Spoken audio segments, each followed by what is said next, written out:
Hello बच्चों, नमस्कार। मैं विजय शंकर एमबी क्लासेस के यूट्यूब प्लेटफॉर्म पे आपका स्वागत करता हूँ।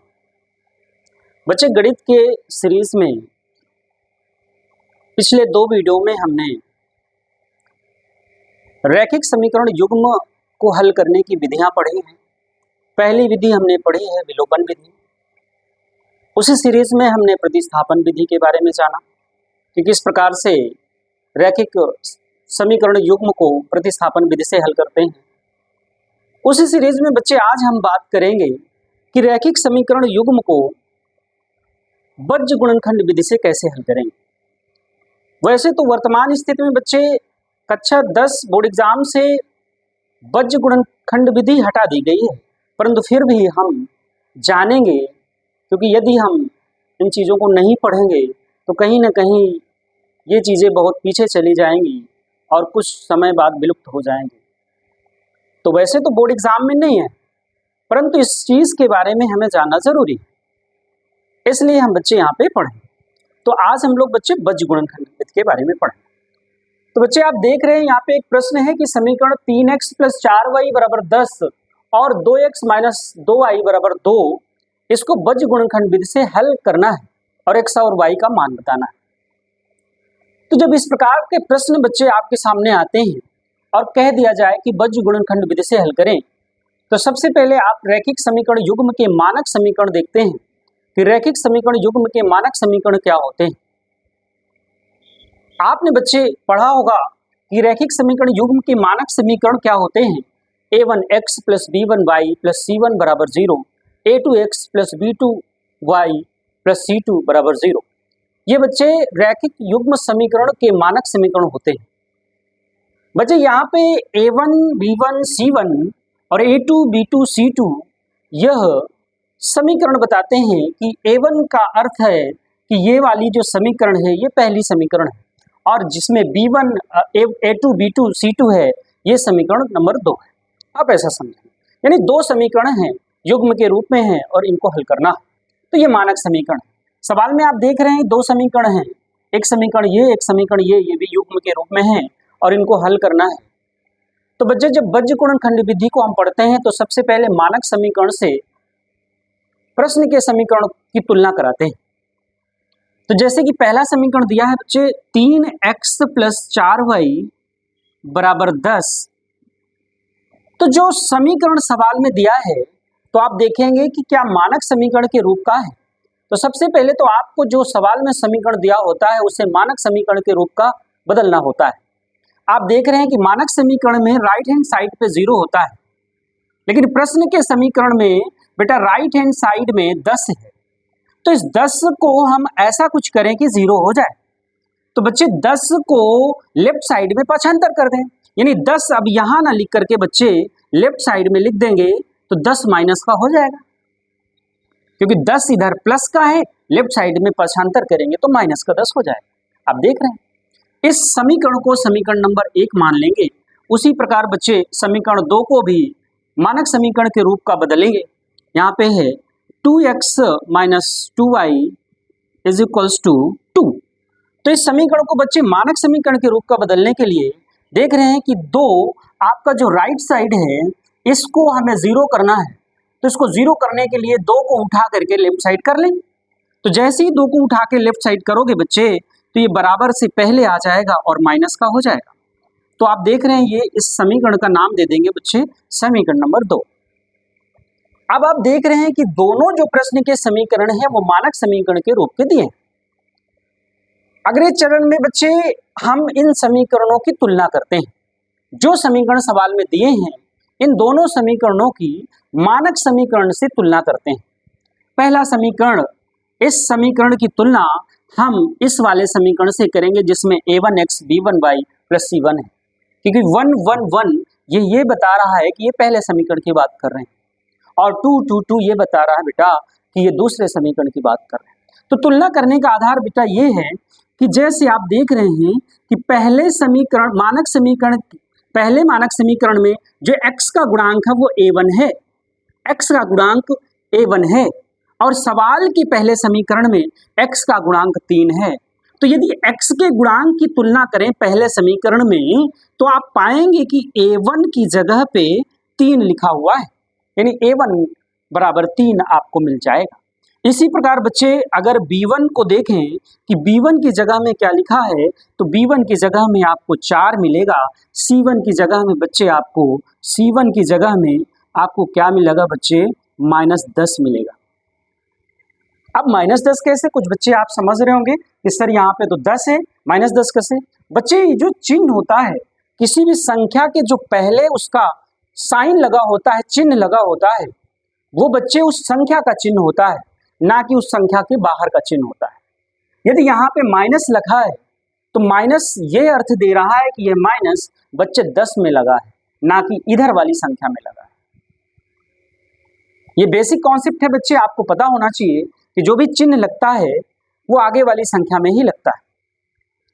तो ये c1 इज इक्वल्स टू -10 यहाँ पे तुलना पे आया। इसी प्रकार बच्चे यदि हम दूसरी समीकरण की तुलना करें तो a2 की जगह में बच्चे हमें मिल रहा है, a2 की जगह में आप देख रहे हैं दूसरी समीकरण से तुलना करने पे 2 और b2 की जगह में हमें मिलेगा इसी प्रकार क्या मिलेगा बच्चे, 2 नहीं मिलेगा, -2 मिलेगा बच्चे, क्या -2 मिलेगा। इसी प्रकार बच्चे यहाँ पे c1 है और c2 की जगह में, यहाँ पे c2 की जगह में जब तुलना करेंगे बच्चे तो -2 मिलेगा। आप देख रहे हैं c2 की जगह में भी -2 मिलेगा। अब बच्चे जैसे ही तुलना हो जाता है, जैसे ये तुलना हो जाए तो बच्चे आपको बज्र गुणनखंड विधि का एक सूत्र याद करना पड़ेगा। इतना बड़ा काम नहीं है, बहुत ही आसान सा सूत्र है। उस सूत्र को आप देख रहे हैं, ये सूत्र बज्र गुणनखंड विधि का है। इस सूत्र के माध्यम से ही हम इन बज्र गुणनखंड विधि से रैखिक समीकरण युग्म को हल करते हैं। इस सूत्र को आप देख रहे हैं, आपके सामने है कि यह सूत्र है x बटे b1 c2 minus b2 c1 बराबर y बटे c1 a2 minus c2 a1 बराबर 1 बटे a1 b2 minus a2 b1। बच्चे ये सूत्र जो दिख रहा है इतना कठिन नहीं है, बहुत ही आसान है। पहले हम सवाल को समझेंगे और उसके बाद फिर समझेंगे कि सूत्र कितना आसान है। याद करने का तरीका भी मैं आपको बताऊंगा, पहले सवाल को हल करते हैं। तो बच्चे आप देख रहे हैं तुलना कराने के बाद इस सूत्र में यहाँ पे अप्लाई करेंगे कि x अपॉन, इस सूत्र में अप्लाई करेंगे x अपॉन b1 की जगह पे, b1 की जगह पे आप क्या लिखोगे, 4 लिखोगे b1 की जगह पे, और b1 c2 यानी b1 c2 के गुणे में है बेटा, गुणे में है, मल्टीप्लाई में है, आप ऐसा समझेंगे। तो c2 यहाँ से उठाएंगे तो c2 क्या मिलेगा बच्चे, -2, तो गुणे में -2 ब्रैकेट में लगा देंगे, ठीक है। और बच्चे सवाल में ये सूत्र में ऑलरेडी माइनस दिया है, फिर उसके बाद b2 देखेंगे, b2 कहाँ पे है बच्चे, b2 -2 है, b2 का मान -2 है यहाँ पे। उसके बाद c1 देखेंगे, c1 का मान -10 है बेटे, c1 का मान -10 है, ये देखिए is equals to y upon में क्या है बच्चे, c1 है, y अपॉन में c1 है, c1 की जगह में -10 है बच्चे, c1 की जगह में -10 है। फिर उसके बाद सूत्र के अनुसार a2 की जगह में, a2 की जगह में 2 है, a2 की जगह में 2 है, माइनस c2 की जगह में आप देख रहे हैं c2 की जगह में -2 है, c2 की जगह में -2 है, c2 की जगह में -2 है। उसके बाद a1 की जगह में बच्चे, a1 की जगह में 3 है, a1 की जगह में क्या है बच्चे, 3 है, ये हो गया y का, is equals to 1 upon a1 b2, a1 की जगह में 3 है, a1 की जगह में 3 है, और b2 की जगह में बच्चे क्या है, b2 की जगह में -2 है, b2 की जगह में -2 है, सूत्र में माइनस लगा है।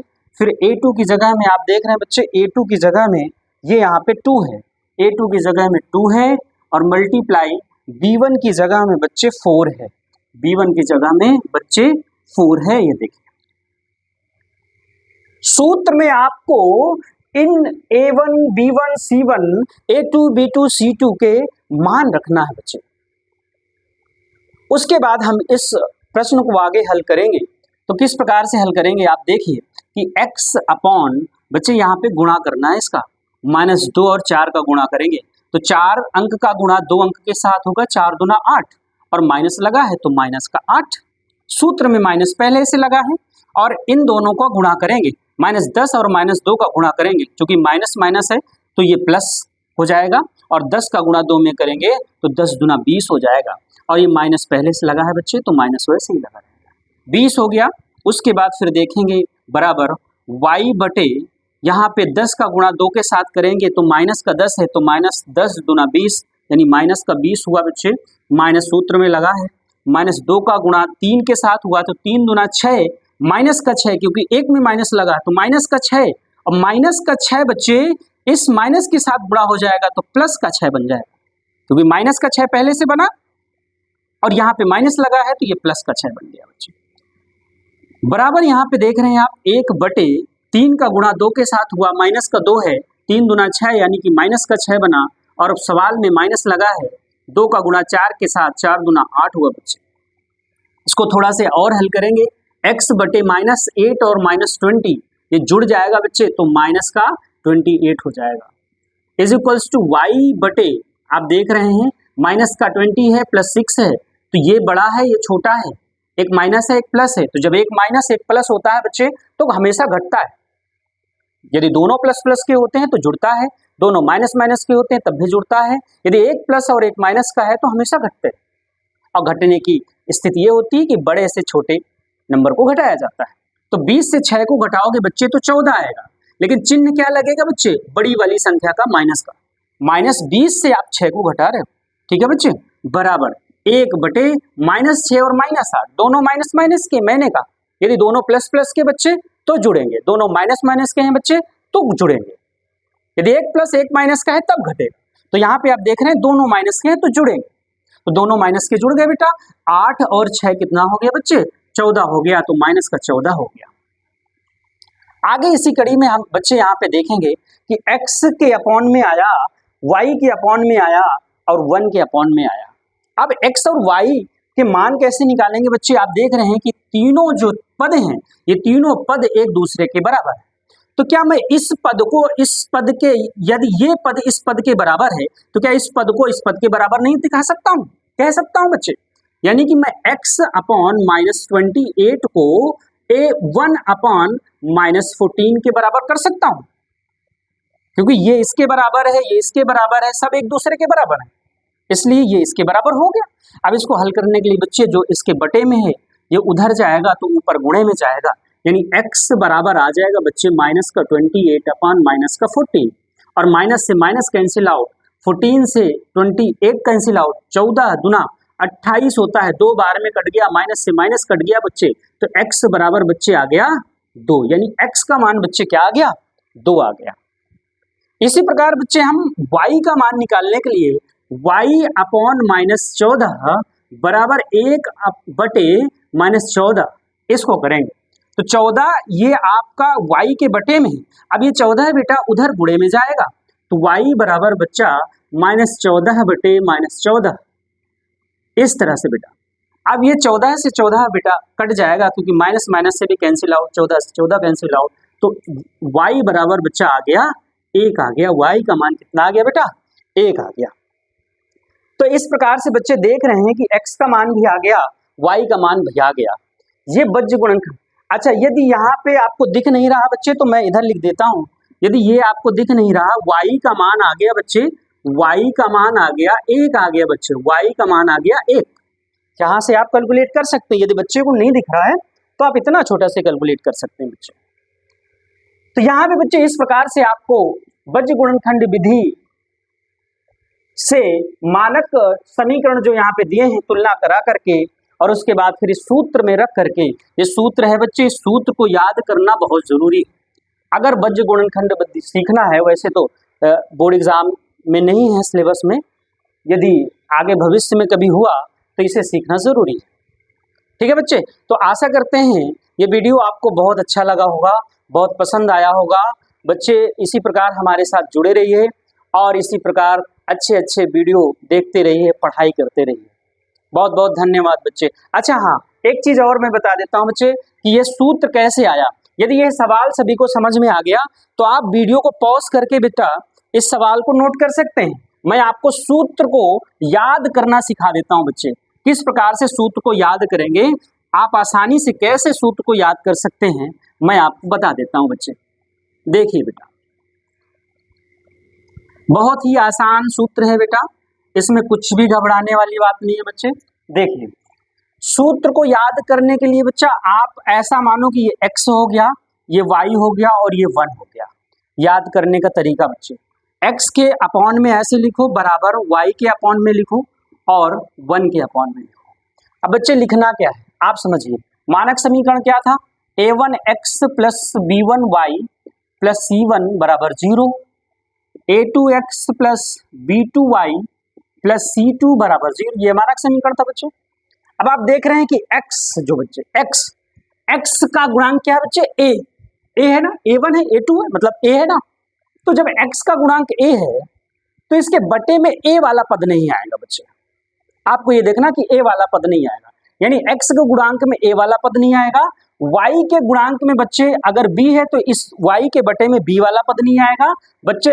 अब ये अचर पद है तो 1 के अपॉन में ये अचर पद c वाला नहीं आएगा, ये पहले दिमाग में रख लो।